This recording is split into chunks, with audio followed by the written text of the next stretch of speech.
అందరికీ జై బాబా.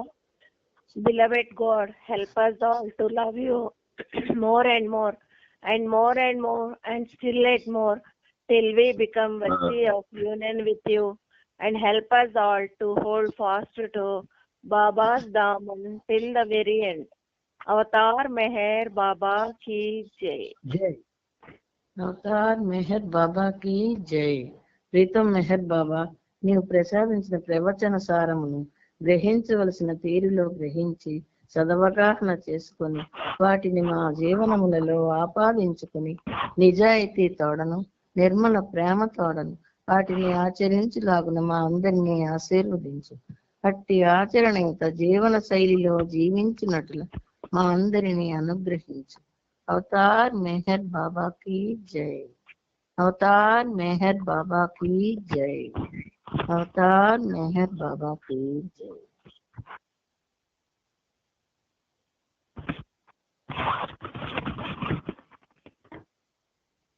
जय बाबा. अवतार मेहर बाबा की जय. बाबा की जय. जय जय बाबा. जय बाबा जय अंतर्यामी, जय अनंत जय जगदाथा. जय बाबा जय अंतर्यामी, जय अनंत जय जगदाधार. पूर्ण ब्रह्म सनातन स्वामी, पूर्ण ब्रह्म सनातन स्वामी. अखिल विश्व के पालनहार. जय बाबा जय अंतर्यामी, जय अनंत जय జగదాథ. సోదరులు కేశవనారాయణ నిగము రాసినటువంటి చాలీసా మనం ప్రార్థనగా చెప్పుకుంటూ ఉన్నాం. ఇంతవరకు 12 చరణాలు చెప్పుకున్నాం. ఇప్పుడు 13, 14లోకి వెళ్తున్నాం. केशव के तुम प्रियतम बाबा, के में आन विराजे हो. केशव के तुम प्रियतम बाबा, हे में आन विराजे हो. अमित कृता दृष्टि, अमित कृपा दृष्टि सेवक पर, मन मंदिर में राजे हो. अमित कृपा दृष्टि सेवक पर, मन मंदिर में राजे हो. जय बाबा जय अंतर्यामी, जय अनंत जय जगदाधार. जय बाबा जय अंतर्यामी, जय अनंत जय जगदाधार. तुम ही परस जन्मन को पापी, अजनिहार भयो रे. तुम ही परस जन्मन को पापी, आज निहाल भयो रे. तू पद पंकज पाकर पावन, तू पद पंकज पाकर पावन. त्रय संताप दशो रे. जय बाबा जय अंतर्यामी, जय अनंत जय జగదాధార్ పూరణ బ్రహ్మ సనాతన స్వామి అఖిల విశ్వకే పాలనహార్ జై బాబా జై అంతర్యామి జై అనంత జై జగదాధార్. 11వ చరణంలో ప్రేమిక ప్రియతమ బాబా అనే సంబోధన ఉంది. నేనే ప్రేమికుణ్ణి, నేనే ప్రియతముణ్ణి అని బాబా అన్నారు గనక, ఆ అన్నది మనం విన్నాం గనక ఆయన సాహసించి ప్రేమిక ప్రియతమ బాబా నీవే, ప్రేమిక ప్రియతమ బాబా అందులో 2 అర్థాలు ఉన్నాయి. ప్రేమికుడువు నీవే, ప్రీతముడువు నీవే.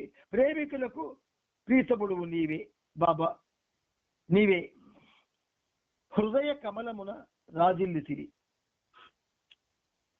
హృదయాన్ని కమలంతో పోల్చి అక్కడ నువ్వు విరాజిల్లుతున్నావని చెప్పి మరో చక్కని భావాన్ని ఆయన మనకు అందించారు. అమిత కృపామృత వృష్టి దృష్టి గని, అమిత కృపామృత వృష్టి దృష్టి గని. ఆ లోపల ఉన్నవాడు ఖాళీగా లేడు. నేను ఆ లోపల నిద్రపోతాను అని చెప్పాడు.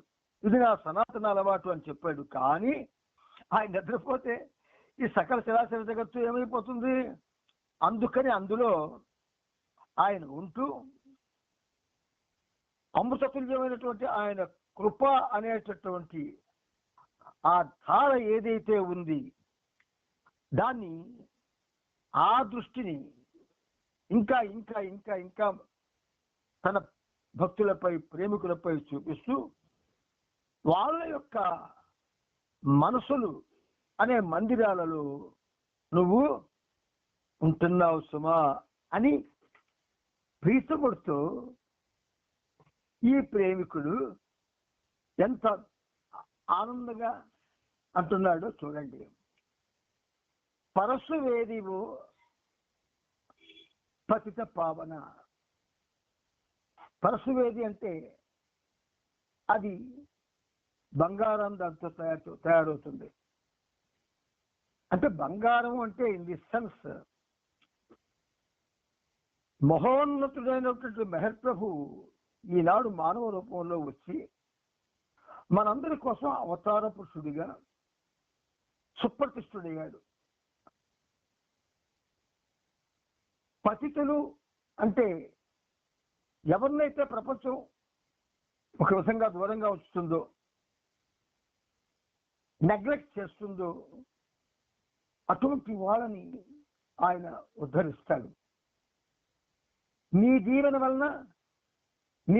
వలన నేను ధన్యత చెందాను. నీ పాద పద్మములను, పావనమైనటువంటి నీ పాద పద్మములను, వాటి యొక్క ప్రాపు వలన ఏ తాపత్రమైతే నీ గురించి నాకున్నదో అది తప్పకుండా దగ్ధమైపోతుంది అని నిగం గారు ఆ ప్రభువుని ఉన్నత వచనాలతో మన కోసం మనం వింటామని, మనం చెప్పుకుంటామని ఆయన చేత వ్రాయించారు. ఇది మన అదృష్టం. ఇది చదువుకుంటున్నాం. ఇందులో చాలా ఉన్నతమైన అర్థాలు ఉన్నాయి. అయితే అర్థం కన్నా ఆ అర్థం అనేది సాహితీపరంగా ఉండిపోతుంది. కానీ భావం ఏదైతే ఉందో అది అభావం నుంచి పుడుతుంది. కాబట్టి అటువంటి అభావ స్వభావ ఈ ప్రార్థనని పాడుకోవడం మన అదృష్టంగా భావిద్దాం. ఈ సహజీవనం అనేది ప్రభువు మనకి ఒక వరంగా ప్రసాదించారు. ఆయన ఈ వరాన్ని అనుభవించడానికి మనం సాయశక్తుల సిద్ధమై దాని రుచిని మరిగి ఆ రుచిలో ఉండాలి, ప్రభువుతో ఆ రుచిలో ఉండాలి అని మనం అనుకుంటున్నాం. అనుకోవడమే కాదు, అందుకు ప్రయత్నం కూడా మనందరం చేస్తూ ఉన్నాం. ఆ ప్రయత్నంలో భాగంగా వస్తు ప్రపంచంలో, ద్వంద్వ ప్రపంచంలో ఉన్నటువంటి మనం ఏ ప్రయత్నం సఫలీకృతం చేస్తుందో అది తెలుసుకోలేకపోతున్నాం. పాపం ఎవరెవరు వారి వారి స్థాయిలో ప్రయత్నం చేస్తున్నారు, కానీ ఆయన స్థాయి మనకు తెలియదు కదా. ఆయన స్థాయి ఏమిటో మనకు తెలియదు. ఎందుకంటే నా యొక్క ఈ దివ్య అవతార రహస్యాన్ని తెలుసుకునేవారు ఈ విశ్వంలో ఎవరు ఉండరు, లేరు అన్నారు ఆయన. అందుచేత ఏమిటనమాట, ఆయన మనం తెలుసుకోలేదు.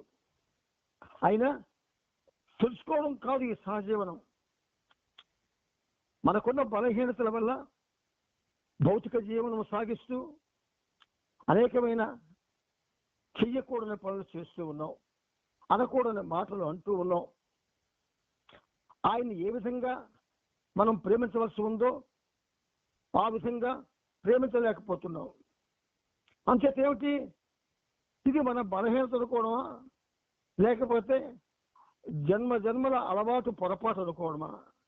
ఎలా అనుకున్నా సరే మనం ఆయనకి దగ్గర కావాలి, ఆయనతో సహజీవనం సాగించాలి అన్నది ఆయన అనుకున్నాడు కనుక ఈ కార్యక్రమం నడిపిస్తున్నాడు ఆయన. అందుచేత ఆ ప్రీతమునికి, ఆ ప్రేమ మహాసాగరునికి మనందరి తరపున, చతుర్దశ భవనాల్లో ఉన్నటువంటి భక్త కోటి తరపున, సురుల తరపున, అడ్వాన్స్డ్ సోర్స్ తరపున 1,000,000 కోటి పాదాభివందనాలు సమర్పించుకుంటూ మనం ఇప్పుడు ప్రవచనాలు చెప్పుకుంటూ ఉన్నాం. ప్రథమంగా అందులో మనం చెప్పుకున్నవి 1 by 1 మనం జాగ్రత్తగా రిపీట్ కూడా చేసుకుంటూ ఉన్నాం. అందులో ఇక్కడ నిన్నటి దినం మనం వస్తు ప్రపంచం గురించి చెప్పుకున్నాం. ఇప్పుడు ద్వంద్వ స్థితిలో త్రివిధములైన బంధనాలు. బంధనం అంటేనే భయం మనకి. ఎందుకు బంధించేస్తుంది? అది మనల్ని స్వేచ్ఛను కోల్పోయేటట్టు చేస్తుంది. మరి త్రివిధమైన బంధనాల గురించి ప్రభు మనతో మాట్లాడతామంటున్నారు, విందాం. మనస్సు, శక్తి అంటే ప్రాణం, ఇంగ్లీష్లో అయితే ఎనర్జీ. మనస్సు, శక్తి, శరీరం అంటే పదార్థం అనే మూడింటితో సంస్కారాలకు ఏర్పడిన త్రివిధ బంధనాల చరిత్రయే పరిమిత వ్యక్తిత్వపు చరిత్ర. ఈ లిమిటెడ్ అంటే పరిమితమైనటువంటి ఈ మానవుడికి ఏ విధంగా సంస్కారాలు ఏర్పడ్డాయి అంటే దానికి చక్కటి అర్థాన్ని మనకు బాబా చెబుతూ ఉన్నారు. మనస్సు, శక్తి, శరీరం ఈ మూడింటితో సంస్కారాలకి ఏర్పడిన సంస్కారాలకి, మరి ఆ సంస్కారాలు ఎవరివి? మానవ రూపంలో ఉన్నటువంటి భగవంతుడికి. కొంచెం ఎంత జాగ్రత్తగా మాట్లాడుతున్నాడో బాబా చూడండి. సంస్కారాలు ఎవరివి? మానవ రూపంలో ఉన్న భగవంతుడివి. వాటికి ఏర్పడిన త్రివిధ బంధనాల చరిత్రయే పరిమిత వ్యక్తిత్వపు చరిత్ర. పై మూడింటికి సంబంధించిన ఈ అన్ని రంగాల్లోనూ ద్వంద్వాలు ఉంటాయి. అన్ని రంగాలు అంటే చతుర్దశ భువనాలు కూడా కేవలం మనతో లేవు. అనేకమైనటువంటి వాటితో నింపబడి ఉన్నాయి. వాటన్నిటిలో కూడా ఈ సంస్కారాల చరిత్ర ఉంటుంది. కాబట్టి పై మూడింటికి సంబంధించిన ఈ అన్ని రంగాల్లోనూ, అంటే మనస్సు, శక్తి, శరీరం, ఈ మూడింటిలోనూ అవి ఉన్న అన్ని రంగాల్లోనూ ద్వంద్వాలు ఉంటాయి. అందుకే సురులకి కూడా దేవతలకు కూడా బంధనాలు ఉంటాయి. కొంతమంది దేవతలు అంటే అమరులు, వాళ్ళకి ఏ బంధనాలు ఉండవు అనుకుంటాం, కానీ ఉంటాయి వాళ్ళకి. ఏమిటి ఆ బంధనం అంటే, మానవులమైన మనం మానవాకారంలో అవతరించినటువంటి భగవంతుడితో సంతోషంగా గడుపుతాం. మరి వాళ్ళకి అవకాశం ఎక్కడి? మాకు ఆ అవకాశాన్ని ప్రసాదించు స్వామి అంటుంటారు ఆ స్వరలో. అదే వాళ్ళ బంధనం. అంచేత పై మూడింటికి సంబంధించిన ఈ అన్ని రంగాల్లోనూ ద్వంద్వాలు ఉంటాయి. వాస్తవానికి ఆత్మ ద్వంద్వాలకు అతీతమైనదే అయినా డ్రాప్ సోల్ అంటారు బాబా మనల్ని. ఈ డ్రాప్ సోల్ బంధనాల్లోంచి రాలేదు, కానీ మరి ఎక్కడి నుంచి వచ్చింది? ఎవల్యూషనరీ థియరీలో వచ్చింది, పరిణామ ప్రక్రియలో. అందుచేత అది ద్వంద్వాలకి అతీతమైందే అయినా రాగానే ఏమవుతుంది? ఇప్పుడు శ్రీకృష్ణుడు ఉన్నాడండి, మహానుభావుడు. గీతని ప్రపంచానికి ఇచ్చి సగం ప్రపంచాన్ని ఉద్ధరించాడు ఆయన. అంచేత ఆయన ఎక్కడ పుట్టాడు? చెరసాల్లో పుట్టాడు.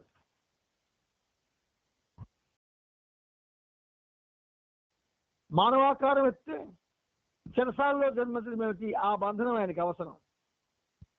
ఎంచేత అలా ఆ బంధనంతో అక్కడ పుడితేనే రేపల్లికి వెళతాడు ఆయన, లేకపోతే వెళ్ళడు. గనక ప్రతి బంధనం వెనుక ఒక ప్రత్యేకమైనటువంటి కార్యం జరుగుతూ ఉంటుంది. అదేమిటో మనకు తెలియదు, కానీ కాస్త ఓపికగా ఆలోచిస్తే తెలుస్తుంది. అందువల్ల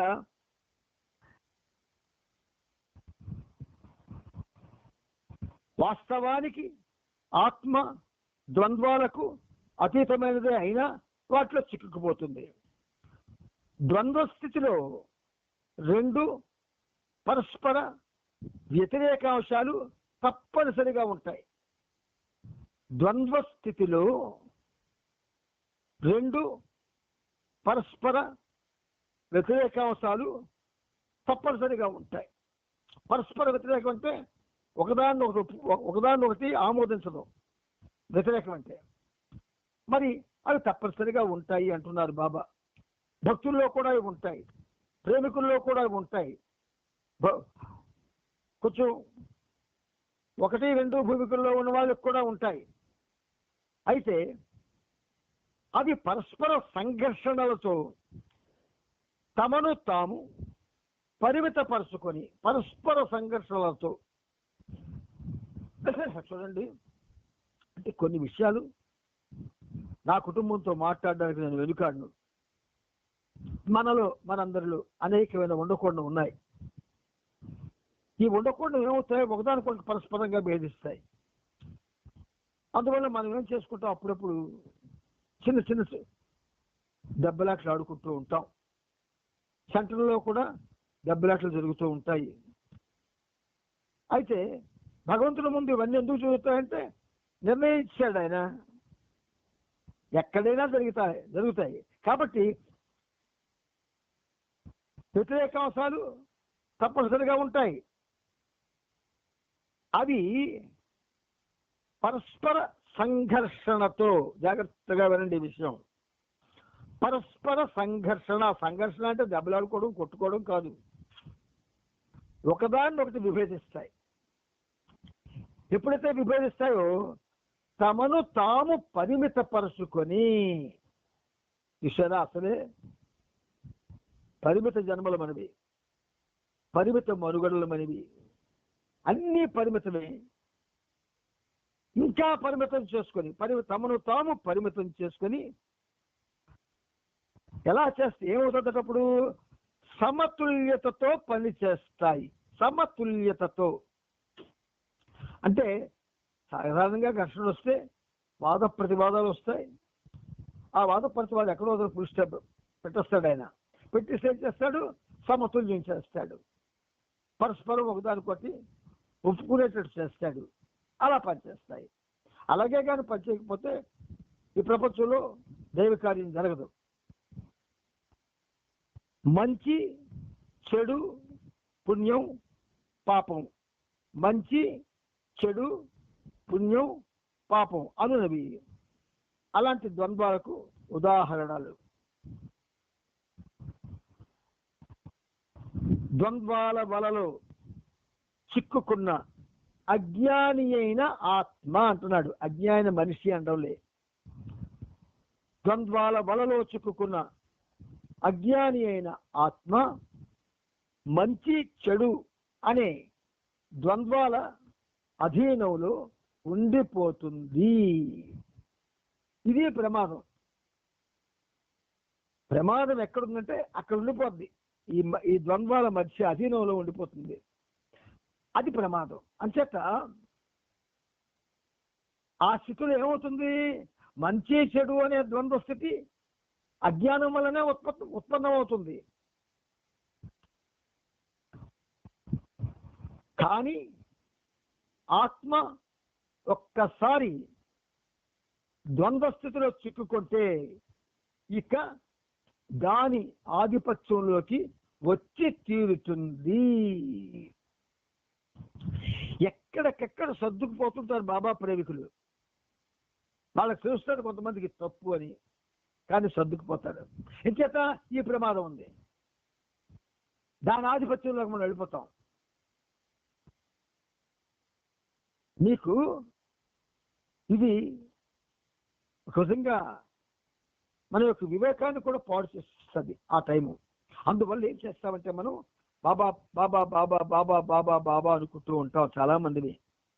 ఈ బాబా బాబా అనుకుంటే ఏమవుతుంది? అవతల వాడు నీ మీద శుతిమించి ప్రవర్తించిన బాబా బాబా అనుకుంటాం.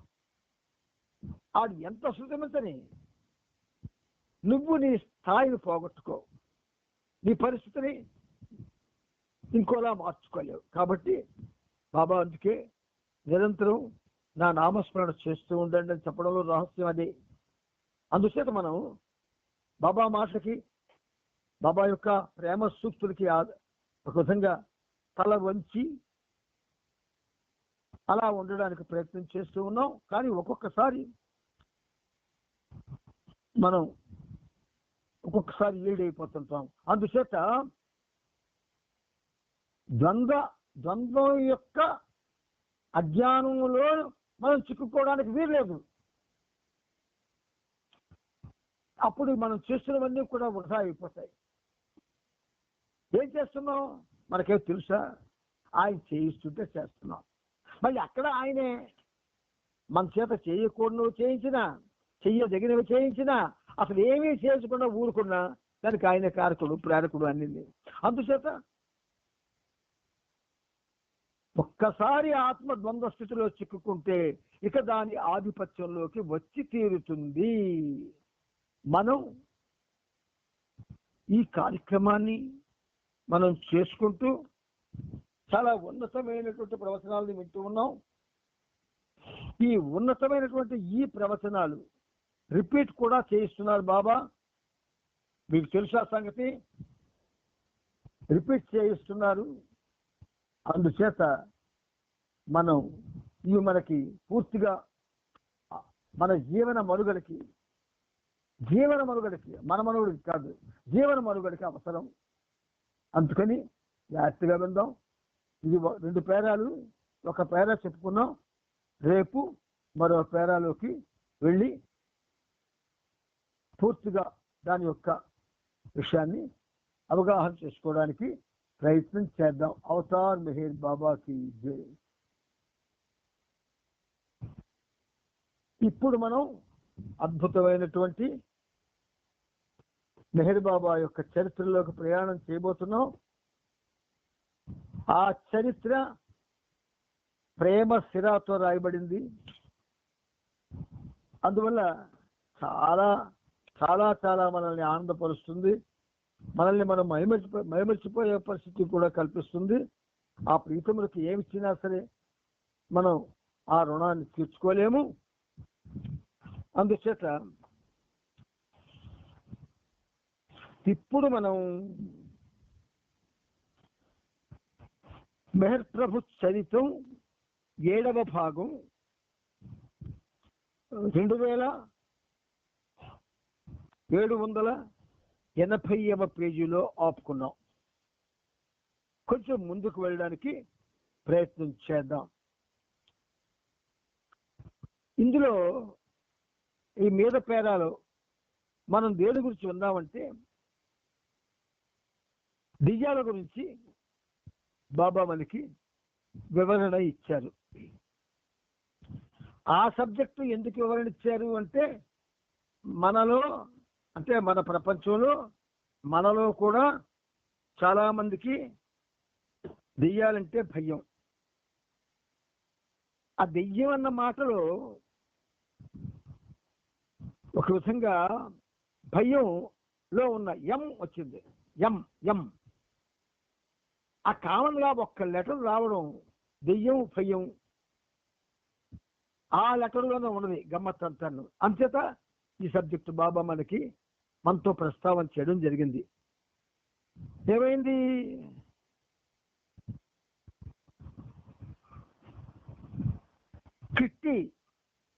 కిట్టి గురించి మనం ప్రస్తావన చేసుకుంటూ నొరీనా విషయం ప్రస్తావనకు వచ్చింది.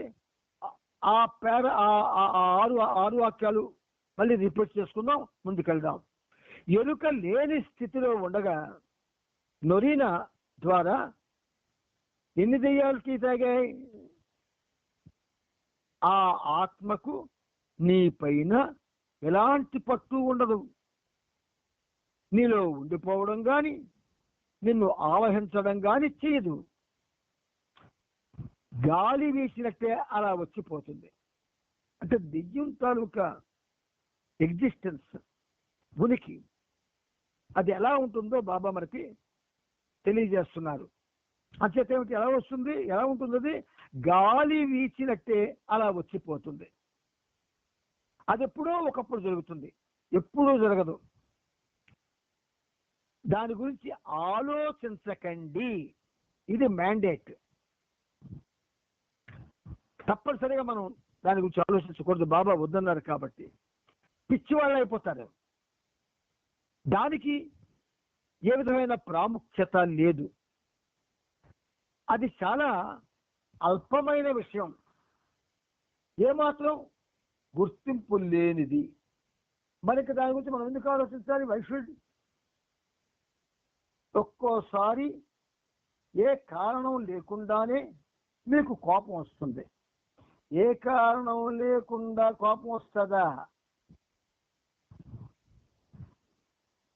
బాబా అంటున్నారు, మీ ద్వారా ఏదైనా ప్రేతాత్మ కోపానికి సంబంధించిన సంస్కారాలను ఖర్చు చేద్దామనుకున్నప్పుడు, ప్రేతాత్మ గురించి నీకు వివరాలు చెప్పక్కర్లేదు, గతంలో చెప్పుకున్నాం మనం.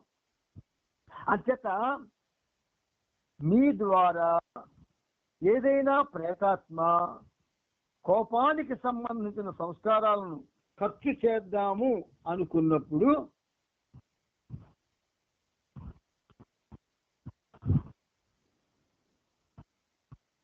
అలా జరగవచ్చు. అలా జరగవచ్చు అంటే ఎలా? ఏ కారణం లేకుండా కోపం రావడం జరగవచ్చు అంటున్నారు, మేబీ అంటున్నారు. అలాగే దీని తర్వాత మీ కోపం వస్తే ఏదో ప్రేతాత్మ వచ్చింది కావాలనుకోకండి, మేబీ. అంచేత చేద్దామనుకున్నప్పుడు అలా జరగచ్చు, కానీ అది ఏమంత ముఖ్యమైన విషయం కాదు. ఎప్పుడైతే బాబా మనకి ఇది ముఖ్యమైన విషయం కాదు అంటుంటారో దాన్ని మనం పూర్తిగా మర్చిపోవడమే, ఆలోచించకూడదు. అంతగా ఆలోచించదగ్గది కూడా కాదు. మన శరీరం నిండా క్రిములు ఉంటాయి, బాబా చక్కటి ఉదాహరణ చెప్తున్నారు. మన శరీరం నిండా క్రిములు ఉంటాయి, అయినా వాటిని గురించి మనం ఆలోచించం. అంటే అన్నయ్య అవి కనబడవు కదన్నయ్య అని మీరు సమాధానం చెప్పచ్చు. కనబడినా కనబడకపోయినా మానవ శరీరం క్రిములతో నిండి ఉంటుంది కదా. అందుచేత మనం ఆలోచించాం. ఒకవేళ ఆలోచించి మనసులో వాటిని చిత్రించుకునే ప్రయత్నం చేస్తే పిచ్చెక్కిపోతుంది, అంతే కదా. మన శరీరంలో ఉండే క్రిముల్ని మనం ఎలా చూస్తాం? అంచేత ఒకవేళ అటువంటి ప్రయత్నం ఎవరు చేసినా పిచ్చెక్కిపోతుంది అంటున్నారు బాబా. సద్గురువులను ఈ ప్రేతాత్మలు ఎంత ఇబ్బంది పడతాయో మీకు తెలియదు. సద్గురువులను, పర్ఫెక్ట్ మాస్టర్, వాళ్ళని ఈ ప్రేతాత్మలు చాలా ఇబ్బంది పెడతాయి అంటున్నారు బాబా.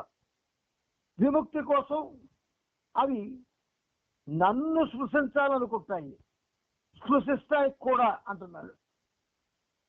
ఆ ప్రేతాత్మలు పెట్టే ఇబ్బందిని సద్గురువులు తట్టుకోలేక బాబాను టచ్ చేయాలని చూస్తాయి, టచ్ చేస్తాయి కూడా అంటున్నారు బాబా. సత్యం అన్న విషయాన్ని ఎప్పుడూ గుర్తుంచుకోండి. ఎప్పుడు అంటే ఎల్లవేళలా అని. అదే ఆ ఒక్క విషయాన్ని ప్రహ్లాదుడు, మార్కండేయుడు, ధ్రువుడు ఇలాంటి వాళ్ళు వాళ్ళ ప్రశ్నల్లోనే ప్రూవ్ చేశారు ప్రపంచానికి. భగవంతుడు సత్యం అన్న విషయాన్ని ఎప్పుడూ గుర్తుంచుకోండి, మిగిలినంతా అసత్యమే. భగవంతుడు ఎవరు?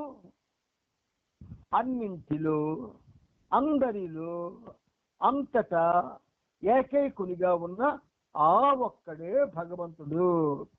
ఎంత చక్కటి వివరణ ఇచ్చారో చూడండి బాబా.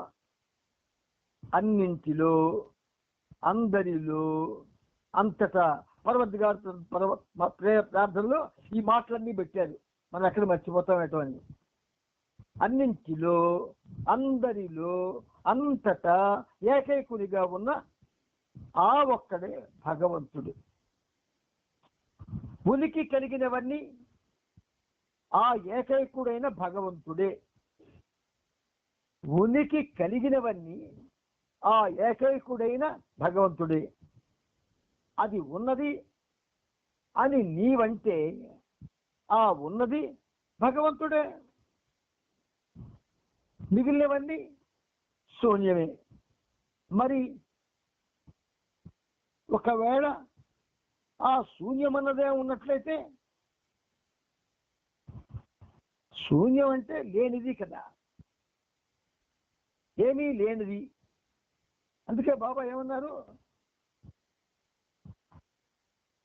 అక్కడ ఉన్నదంతా లేమి అన్నాడు ఆయన, అనంతలేమి అన్నాడు. అనంతలేమి అనంత శూన్యం అన్నాడు. కనుక ఆ శూన్యం అన్నదే ఉన్నట్లయితే ఆ శూన్యం కూడా భగవంతుడే. అంటే మనకి విపీలకాది బ్రహ్మ పర్యంతము సమస్తము కూడా భగవంతుడే తప్ప ఇంకోటి కాదు అన్న భావన ఎస్టాబ్లిష్ కావాలి. అది ఎస్టాబ్లిష్ కాలేదు. అది ఏమాత్రం ఎంత పర్సంటేజ్ ఎస్టాబ్లిష్ అయి ఉన్నా మనం ఎలా ఉండం, మన పరిస్థితులు మారిపోతాయి. మీరు దీనిని గ్రహించగలరా? ఈ కనిపించేదంతా ఏమీ కానిది. ఒక సినిమా కవి ఎప్పుడో చాలా ఏళ్ల కింద నా చిన్న నేను చదువుకున్న రోజుల్లో ఒక మంచి పాట రాశాడు ఒక సినిమాలో. జగమే మాయా బ్రతుకే మాయా వేదాలలో సారమింతేనయ్యా.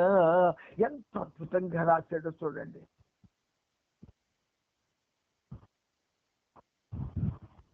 ఒక తాగుబోతు క్యారెక్టర్ కి వాడికి ఉన్న సత్యావగాహాన్ని ప్రపంచానికి తెలియజేయడానికి నా పాట రాశాడు. ఆ పాట మొత్తం కూడా చాలా అద్భుతంగా ఉంటుంది. అంచేత ఆ శూన్యం కూడా భగవంతుడే.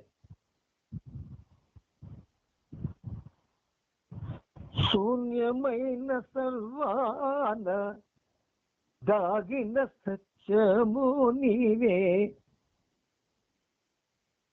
అని ఒక మంచి కీర్తన బాబా రాయించారు మహర్షి చేత. శూన్యం కూడా భగవంతుడే. మీరు దీన్ని గ్రహించగలరా? ఈ కనిపించేదంతా ఏమీ కానిది, ఏమీ కాదు.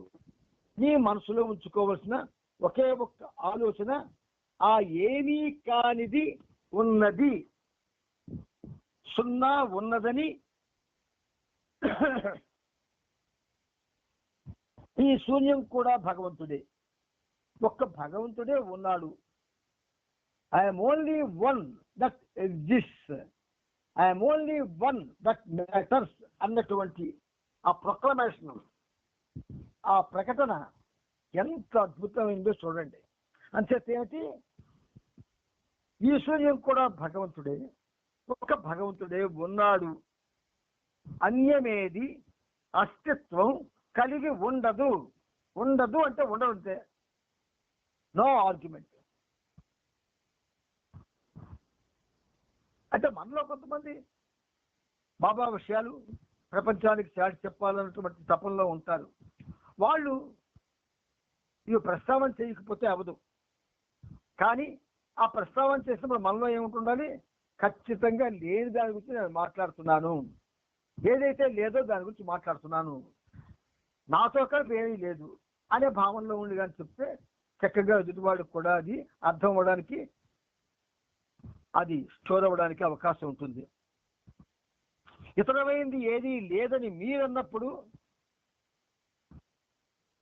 ఇతరమైనది ఏది లేదు అని మీరన్నప్పుడు శూన్యం ఉన్నది అని మీ మాటలకి అర్థం అంటున్నారు బాబా. గొప్ప సమస్య బాబాతోటి. మనం వాడే ప్రతి మాట కూడా జాగ్రత్తగా బయటికి విడుదల చేయమంటాడు ఆయన. ఇంచేత చూడండి ఎలా అంటున్నాడు. ఏమీ లేదు అని మీరు అన్నప్పుడు శూన్యం ఉంది అని మీ మాటలర్థం. అసలు ఈ శూన్యము అనేది సర్వము శూన్యము పుస్తకం కూడా ఉంటుంది, తెలుగులో ఉంది, ఇంగ్లీష్లో ఉంది. ఎవ్రీథింగ్ అండ్ నథింగ్ అనే చాలా మంచి పుస్తకాలు అవి, మీరు బహుశా చదివే ఉంటారు. కానీ ఈ శూన్యం గురించి మనకేం తెలుసు? బాబా అంటున్నారు శూన్యం అంటే ఏమిటి? What is the meaning of nothing, nothingness? అది కూడా ఆ ఏకైకుడైన భగవంతుడే. ఆ శూన్యం కూడా ఏకైకుడైన భగవంతుడే అంటున్నారు బాబా. భగవంతుడు ఒక్కడే అని చెప్పడం వాస్తవంలో సరికాదు, వాస్తవంలో సరికాదు. భగవంతుడు ఇద్దరు కాలేడు, భగవంతుడు ఇద్దరు కాలేడు. తర్కం కాసుమా, తత్వం ఇది. భగవంతుడు ఇద్దరు కాలేదు. ఒకటి అనే సంఖ్య మాదిరి, ఒకటి అనే సంఖ్య మాదిరి భగవంతుడు ఒకటి కాదు. ఇదంతా భగవంతుడే, సర్వము భగవంతుడే. కానిది భగవంతుడే. దీని గురించి ఆలోచించండి. గమ్మత్తుగా మధ్య మధ్యన మనకు ఆలోచించండి అని విడిచిపెడుతున్నాడు ఆయన. ఎంత ప్రేమమయుడు చూసుకోండి. ఆయన స్పీకర్ కాదు, స్పీకరు కాడు, ప్రీచరు కాడు. He is only one that exists. ఆయన ఒక్కడే ఉన్నాడు. ఆయన లిమిటెడ్, ఏ మాటల్లో కూడా లిమిటెడ్ చేయడానికి అవకాశం ఉండదు. ద్వంద్వం గూర్చి నొరిన ఏదో చెప్పింది. ఇక్కడ మనకి గమ్మత్తుగా కానిది భగవంతుడే, సర్వము భగవంతుడే, దీని గురించి ఆలోచించడం మనకు విడిచిపెట్టారు. చూడండి అంత గమ్మత్తుగా, చాలా గమ్మత్తుగా విడిచిపెట్టారు. చూడండి, మీరే ఆలోచించండి. అయితే దీనికి చెప్తాడు ఆయన ముందు ముందు, కానీ మనకు ఆలోచించమన్నాడు. ఆలోచించాలి, దీని గురించి మనందరం ఆలోచించాలి. అసలు ఆ ఆలోచనలో ఉంటే ఎంత అద్భుతంగా ఉంటామంటే మనల్ని మనమే భయపరిచిపోతాం. ఆ మాటల్లో సర్వము భగవంతుడే, అంతా భగవంతుడే, కానిది భగవంతుడే, దీని గురించి ఆలోచించండి, ఆలోచించాలి. అందరం ఆలోచిద్దాం.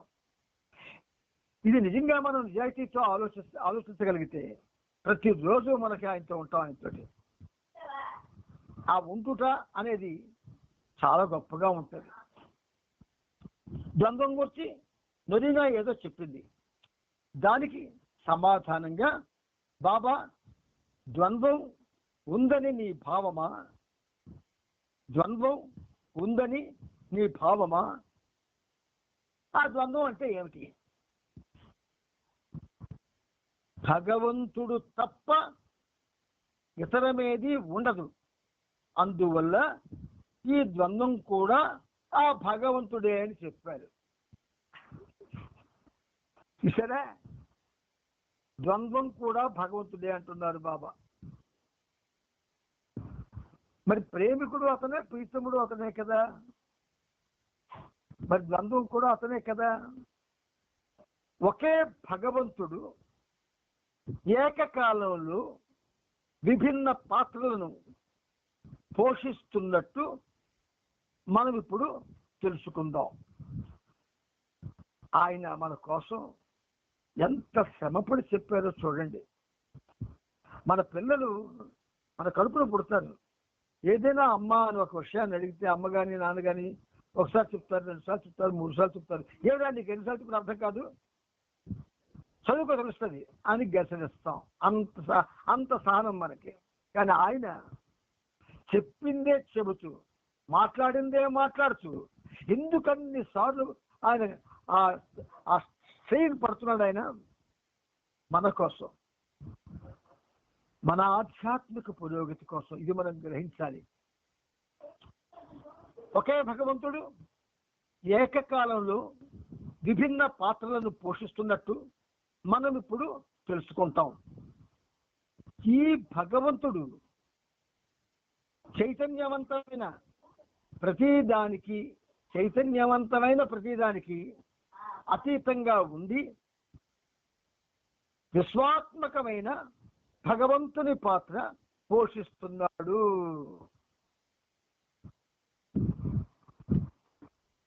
ఈ శరీరమే తాను అన్న మిథ్యా చైతన్యపు పాత్రను పోషిస్తాడు. సృష్టికర్త పాత్రను పోషిస్తాడు. సమస్త సృష్టిలో అంతర్గతంగా చైతన్యంతో ఉంది తానే అన్న పాత్రను పోషిస్తాడు. చూడండి, ఆ భగవంతుడు చైతన్యవంతమైన ప్రతిదానికి అతీతంగా ఉండి ఈ శరీరమే తానన్న విద్యా చైతన్యపు పాత్రను పోషిస్తున్నాడు. సృష్టికర్త పాత్రను పోషిస్తాడు.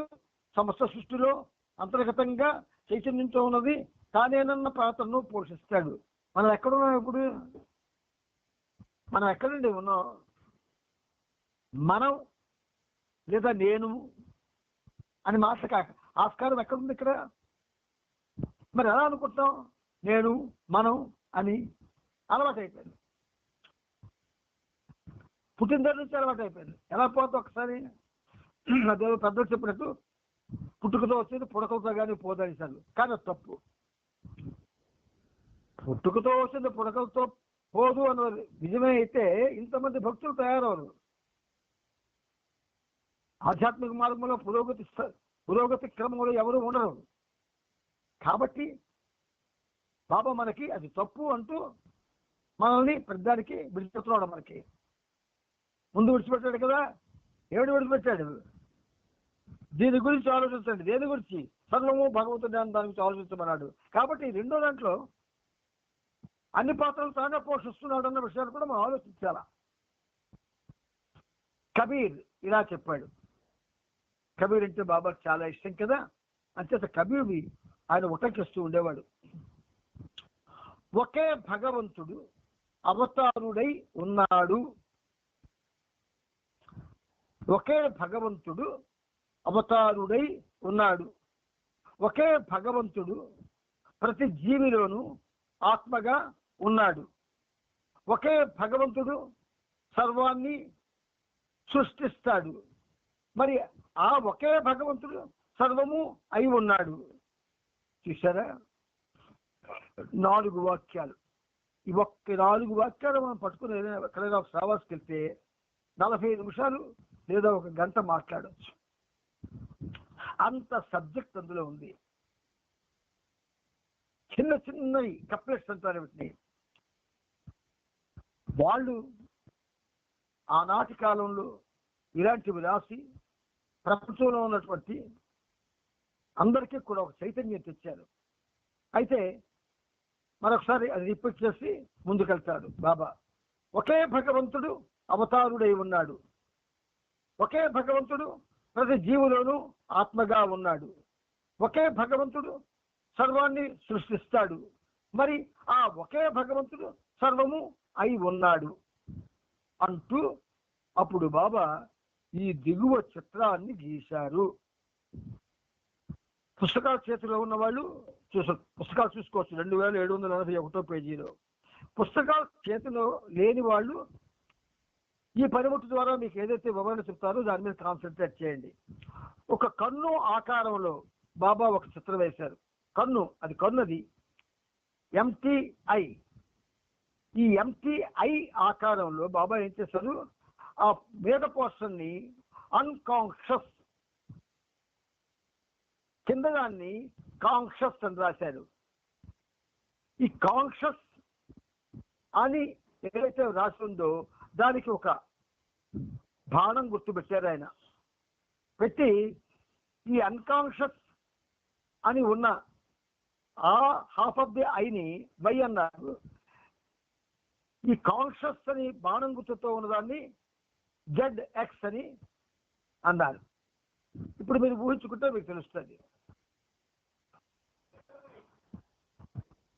ఇట్ ఈస్ ది వన్, బాబా అంటున్నారు, it is the one and the same God. It is the one and the same God. when X means conscious, అంటే కాన్షియస్ గాడ్ రియలైజెస్ వై అంటే అన్కాన్షియస్ రియలైజ్ అయితే, అన్కాన్షియస్ గాడ్ భగవదనుభూతి పొందిన భగవంతుడు becomes God. God perfect. ఈ 4 వాక్యాలే ఎంత అద్భుతంగా ఉంటాయంటే ఒళ్ళు పులకిస్తుంది. ఎందుకని? కాన్షియస్ అన్కాన్షియస్, ఎరుక లేని పరిస్థితి. ఎరుక దేని యందు ఎరుక? మానవ రూపంలో ఉన్న భగవంతునికి నేను భగవంతుణ్ణి అన్న ఎరుక లేదు. కనుక బాబా ఏమన్నారు? It is the one and the same God. ఎవడైతే సర్వపోషక సర్వరక్షక నీవు ఆదిను అంతమును లేనివాడు అని ప్రతిరోజు చదువుతున్నాము, that same God when X అంటే కింద రాయబడింది కాన్షియస్ అంటే ఎరుక అనేది. వెన్ ఎక్స్ కాన్షియస్ గాడ్ ఏమంటున్నారు దాన్ని? ఎక్స్ అని తన యందు తనకు ఎరుక పొందిన భగవంతుడు రియలైజెస్ వై, ఎరుక లేని భగవంతుడిగా అనుభూతి చెందుతాడు.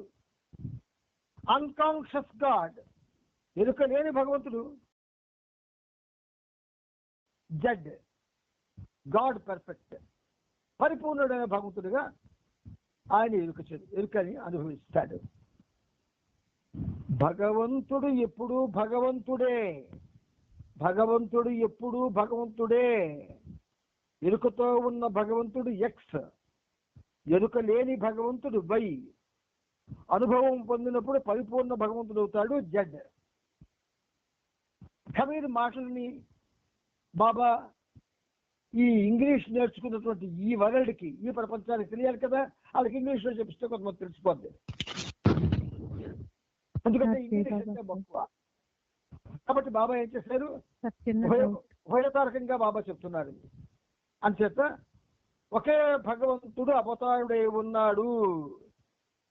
భగవంతుడు ఎప్పుడు భగవంతుడే. ఒకే భగవంతుడు ప్రతి జీవిలో ఆత్మగా ఉన్నాడు. ఒకే భగవంతుడు ప్రతి జీవిలోనూ ఆత్మగా ఉన్నాడు. ఇక్కడ బాబా ఏమన్నారు, ఈ ఎక్స్ని ఏకతో ఉన్న భగవంతుడు అని పరిచయం చేశారు. ఆ భగవంతుడు, తన యందు తనకు ఎరుక ఉన్న భగవంతుడు, ఒకే భగవంతుడు సర్వాన్ని సృష్టిస్తాడు.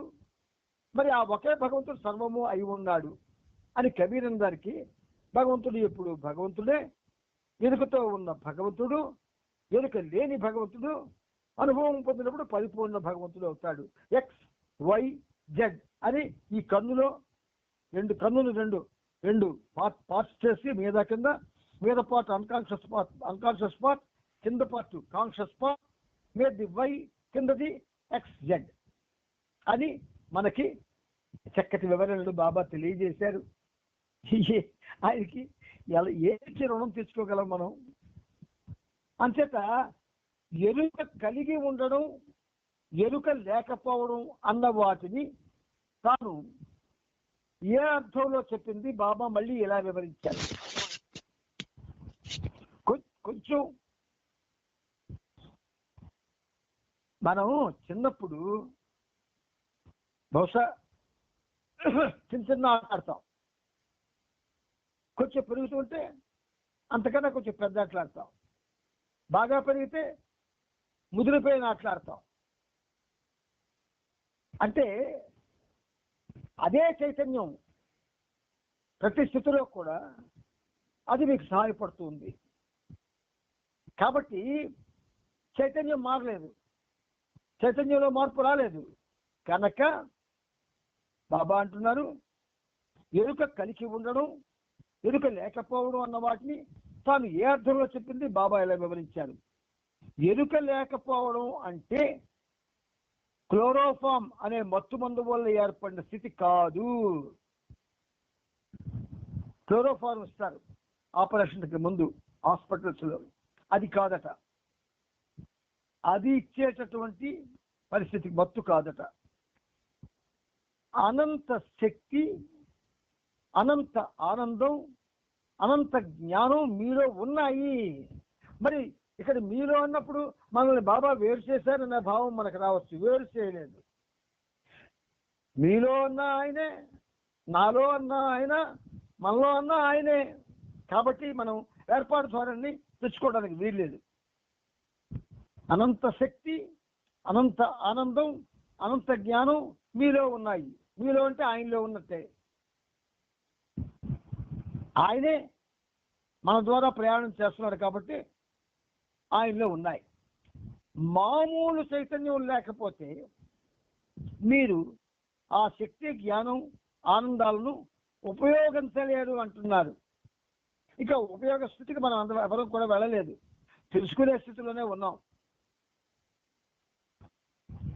ఆ కర్ణుడు మీకు అన్ని తెలుసు, అయినా కొంచెం జ్ఞాపకం చేస్తారు బాబా. కర్ణుడు ఉన్నాడు భారతంలో, పరశురాముడి దగ్గరికి విద్య నేర్చుకోవడానికి వెళ్తాడు. ఎందుకు? భారత యుద్ధంలో గెలవాలంటే చాలా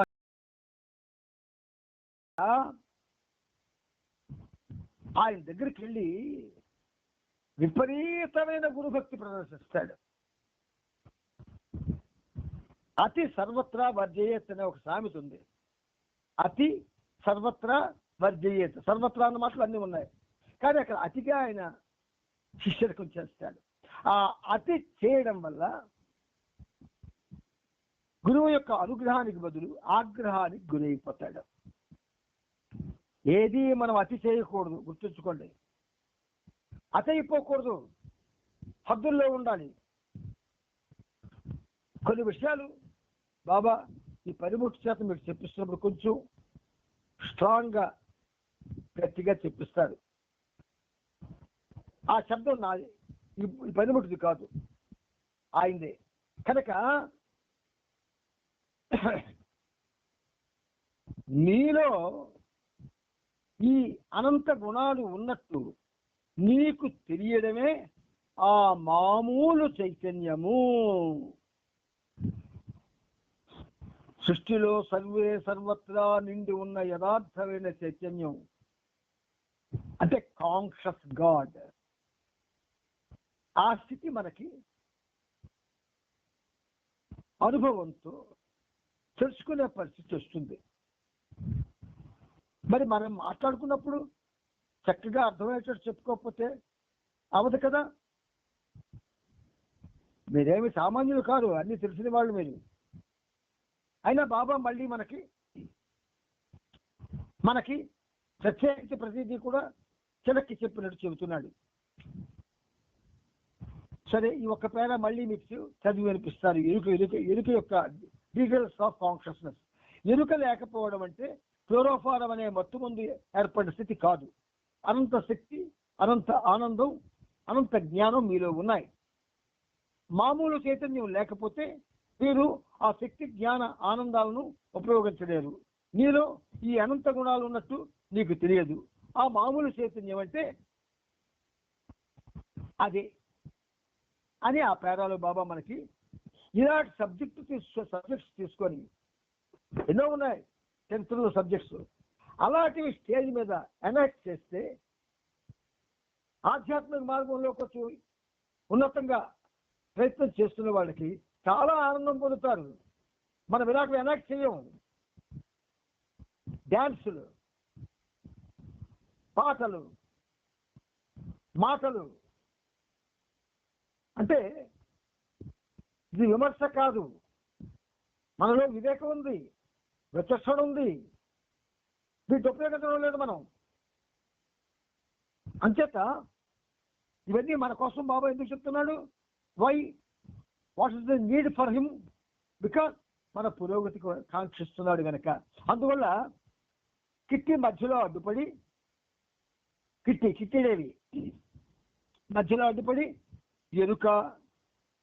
ఎరుక లేకపోవడం అన్న వాటికి ఇంతకన్నా మంచి పదం ఏదైనా ఉందా అని అడిగింది. ఈసారి కిట్టిదేవి ఎలా అడిగిందో, ఎరుక లేకపోవడం అన్న వాటికి ఇంతకన్నా మంచి పదం ఏదైనా ఉందా అడిగింది. వేరే ఏ పదము లేదు, కన్ఫర్మ్ చేశారు బాబా. కాన్షియస్, అన్కాన్షియస్ అవి తెలుగులో ఎరుక లేకపోవుట. దానికి ఏమైనా చిన్న పదం ఏదైనా ఉందా అడిగింది, మంచి పదం ఏదైనా ఉంది అడిగింది. కిట్టి అన్న మాటకి బాబా వేరే ఏ పదము లేదు అంటే అది అలా పలకవలసిందే. మనం భాషకు ప్రాధాన్యత ఇచ్చి లేదా అవతల వాళ్ళకి ప్రాముఖ్యత ఇచ్చి ఏమైనా అర్థం చెప్పడానికి ప్రయత్నం చేస్తే మనం కగ్గు తింటాం. కాబట్టి వేరే ఏ పదం లేదు. ఎరుక లేకపోవడాన్ని మీరు గ్రహించేందుకు నేను ఒక ఉదాహరణ ఇస్తానని బాబా ఉదాహరణ ఇస్తున్నారు. ఉదాహరణలో చిన్న లోపం ఉన్నా మీకు స్పష్టంగానే అర్థమవుతుందని బాబా ఇలా చెప్పారు. ఉదాహరణలో చిన్న లోపం ఉంది కానీ మీకు స్పష్టంగా అర్థమవుతుంది అని బాబా అంటున్నారు. ఒక బంగారపు కొండ ఉంది. దానిని త్రవ్వి ఖనిజంలోని బంగారాన్ని బయటికి తీసి అమ్మితే గాని మీకు ధనం రాదు. బంగారపు కొండ ఉంది, దానిని త్రవ్వి ఖనిజంలోని బంగారాన్ని బయటికి తీసి అమ్మితే గాని మీకు ధనం రాదు. బంగారం లేని మీరు లేకుండా బంగారం ఏమున్నా ఉపయోగం లేదు. తవ్వి అమ్మితే దాంతో మీకు రావాల్సిన వాటిని పొందుతారు. అందువల్ల ఉపయోగించబడ్డ బంగారం ఎరుకుతో ఉండడానికి సమానం. ఉపయోగించబడ్డ బంగారం ఎరుకుతో ఉండడానికి సమానం. బంగారం కొండం చూశాడు, వీడికి బంగారం మీద కోరిక రావచ్చు, కానీ బంగారం కావాలని 1000 సార్లు కాదు, 1,00,000 సార్లన్నా రాదు. ఏం చేయమన్నారు బాబా? చాలా గమ్మత్తుగా ప్రాక్టికల్ గా బాబా చెప్తున్నారు. తవ్వి ఖనిజంలోని బంగారాన్ని బయటకు తీసి అమ్మితే కానీ ధనం రాదు.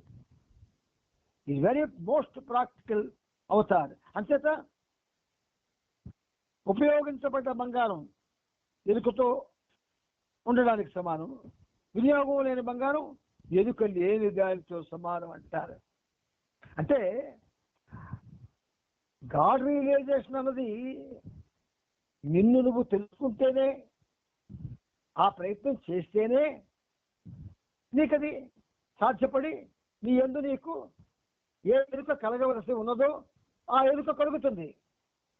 కానీ నువ్వు అందుకు ప్రయత్నమే చేయడం లేదు. You are just enjoying the play. అందుచేత ప్రాక్టికల్ గా ఉన్నవాడు ఎప్పుడు కూడా కేవలం ఎంజాయ్ చేయడు. మనతో వెళ్తారు, ఆ మర్నాడు ఆ నెక్స్ట్ డే మర్చిపోతారు. కానీ సినిమాకి వెళ్ళిన వాళ్ళలో చాలా మంది అందులో తెలుసుకోవాల్సినవి చాలా ఉన్నాయి. అన్నిటికంటే ముఖ్యమైనది నటన, సంగీతం, కథాసారం, కథాంశం. ఈ 3 ముఖ్యమైనవి. కొంతమంది అది తెలుసుకోవడానికి వెళ్తారు. ఆ 3 ఆస్పెక్ట్స్ లో ఎవడైతే కాన్సన్ట్రేట్ చేస్తాడో ఏదో ఒకదాన్ని ఎందువరకు పట్టొచ్చేస్తాడు. కానీ అలాగెవరు చేయలేదు. అంటే క్షమించండి, గొడ్లిప్పు డ్యాన్స్ చేసిన జ్ఞాపకం ఉంటాయి, కత్తులు పట్టుకొని నరుక్కున్న జ్ఞాపకం ఉంటాయి, చూసినవన్నీ జ్ఞాపకం ఉంటాయి, డైలాగులు జ్ఞాపకం ఉంటాయి, సూటుపోటివి, అది ద్వంద్వార్థాలతో. అంటే ఇవా ఇంత ఖర్చు పెట్టి, కోట్లు ఖర్చు పెట్టి కట్టిస్తున్నటువంటి సినిమాల మీదకి తెలుసుకోవాల్సింది ఇవా. మరి ఇదే మనకు అర్థం కాకపోతే గాడ్ రియలైజేషన్ ఎప్పుడు అర్థం అవుతుంది మనకి? Must able to catch the truth. అంచేత బాబా మనకి ప్రాక్టికల్ వేలో ఆఫ్ లైఫ్ చెప్తున్నాడు ఆయన. మళ్ళీ అది చదువుతామనండి. ఎరుక లేకపోవడం అంటే క్లోరోఫార్మ్ అనే మత్తు మందు వల్ల ఏర్పడిన స్థితి కాదు. అనంత శక్తి, అనంత ఆనందం, అనంత జ్ఞానం మీలో ఉన్నాయి. మామూలు చైతన్యం లేకపోతే మీరు ఆ శక్తి, జ్ఞాన, ఆనందాలను ఉపయోగించలేరు. మీలో ఈ అనంత గుణాలు ఉన్నట్టు మీకు తెలియడమే ఆ మామూలు చైతన్యం. అంటే స్థితి ఏం చేసింది? ఎరుక లేకపోవడం అన్న వాటికి ఇంతకన్నా మంచి పదం ఉందా అని అడిగింది. వేరే ఏ పదము లేదు అని సార్ బాబా. ఎవరైనా మనకి అడిగారు అనుకోండి, ఏమండి ఎరుక లేకపోవడం నాకు ఏదైనా పదం చెప్పండి, సాహసించకండి. బాబా లేదని సార్, మనకు తెలుగు పదం లేదు అన్నాడు ఆయన. అంచేత అటువంటి సాహసాలకి దయచేసి ఎవరూ ప్రయత్నం చేయవద్దు. కనుక ఈ బంగారపు కొండ ఉదాహరణ కూడా చాలా అద్భుతమైన ఉదాహరణ. కానీ బాబా స్టార్టింగ్లోనే ఏమన్నారు? చిన్న లోపం ఉదాహరణలో ఉన్నా అంటాడు. అంటే కొంతమందికి వెంటనే క్యాచ్ చేయాలి. అంచేత ఆ మాట బాబా అన్నారు. కానీ ఆయన ఏకైకుడు, సర్వాత్మ, సర్వేశ్వరుడు, సర్వోన్నతుడు. ఆయన లోపాలతో చెప్తాడు, సబ్జెక్టు చెప్పడు. కనుక ఈరోజు మనం ఆయన యొక్క ఇచ్చ వలన మనం ప్రవచనాల్ని, జీవిత చరిత్రని కూడా చదువుకునే అవకాశం బాబా మనకి ఇచ్చారు. అంచేత మనం విన్నది మీ అందరి దగ్గర పుస్తకాలతో చదవండి, మళ్ళీ ఆ ప్రయత్నం చేయండి. ఆ ప్రయత్నం చేసే వాళ్ళలో అంటే ఇప్పుడు మీకు కొత్త కొత్త విషయం బాబా చెప్పిస్తున్నారు. ఈ విషయాలని ఏవైతే మనం తెలుసుకుంటున్నామో అవి పాటలు రాయడానికి ట్రై చేయండి. పాటలు అంటే ఏమిటి? మాటలే కదా. మాటలు లేని పాట ఉండదు కదా. ఆ మాటలన్నింటినీ ఒక దగ్గర కూర్చోడమే. ఇప్పుడు కబీర్ చెప్పింది ఒకటి, బాబా చెప్పారు బ్రహ్మాండమైనటువంటి విషయం. అలాగే ఆయన ఒకటి బంగారం లాంటి విషయం చెప్పాడు ఆయన. ఈ రెండు పాటల్లోకి వచ్చేస్తాయి రాస్తే. ప్రయత్నించండి, కానీ సబ్జెక్ట్ని మర్చిపోకండి. పాటలో కలిపి గుర్తుంచుకోండి, సబ్జెక్టు మనకు సంబంధించింది, మన పురోగతికి సంబంధించింది. మన పురోగతిని మర్చిపోయి మనం కానీ మర్చిపోతే అధోగతిలోకి వెళ్ళిపోతాం. కాబట్టి బాబా మనకు కావాలి. బాబా మనకి చూపించిన మార్గం మనకు చాలా ముఖ్యం. బాబా చెప్పినటువంటి విషయాలు చాలా ముఖ్యం, చాలా చాలా ముఖ్యం. జీవితాన్ని మనం ఇంతవరకు ఒకేలా గడుపుకున్న పరిస్థితి ఉంది, కానీ అలా గడపడానికి వీల్లేదు. మనం నిరంతరం బాబా నామం చేస్తూ ఉంటే, నిరంతరం బాబా గురించి ఆలోచిస్తూ ఉంటే, ఇవి వింటూ ఉంటే, ఆయనతో సహజీవనం సాగిస్తూ ఉంటే, నిరంతరం ఆయన తాలూకా తపనలో ఉండాలి. తప్పకుండా బాబా మనకి సహాయం చేస్తాడు. పనికి మాలిన ఈ పని ముట్టినే ఒక కవిగా మార్చాడు ఆయన. అంచేత నీకు చక్కగా మారుస్తాడు ఆయన. అంటే ఇంట్యూషన్ ఛానల్ కావాలి. మనం చెప్పుకున్నాం 7 అండర్స్టాండింగ్స్ లో ఇంట్యూషన్, సహజ జ్ఞానం కావాలి. ఆ సహజ జ్ఞానం ఆయనే ఇస్తాడు. బాబా ఈ రెండు బాగున్నాయి, నచ్చాయి, ఒక పాట తయారవ్వాలి, నాకు అవకాశం ఇవ్వ బాబా అంటే సహజ జ్ఞానం నీకు అదే వచ్చేస్తుంది. ఆ చేర్పులు, ఆ కూర్పులు అన్నీ తెలిసిపోతాయి. ఆ మాటల వాడిక, ప్రయోగం అన్నీ తెలిసిపోతాయి. పెద్ద కష్టమేమీ కాదు. కాకపోతే ప్రయత్నించండి. అదిగో ఘనం పాట నేను రాస్తానన్నయ్య అన్నది, రాసింది, పాడింది విన్నాను, చాలా సంతోషించాను. మీరు కూడా ప్రయత్నించండి, గీతాలు రాయండి. ఒక గీతం ప్రారంభంలో మీరు రాయడానికి మాటలు వెతుక్కుంటారు, కూర్పులు వెతుక్కుంటారు, అందం కోసం ఆలోచిస్తారు, భాషా ప్రావీణ్యం చూపిస్తారు. కానీ ఇంత అల్లాట పడక్కర్లేదు. ఆయనకి నిరంతరం ఆయన హృదయంలో పెట్టుకొని రాస్తే ఇంత ప్రయాసపడక్కర్లేదు, చక్కగా రాస్తారు. అందుచేత ప్రయత్నం చేయండి.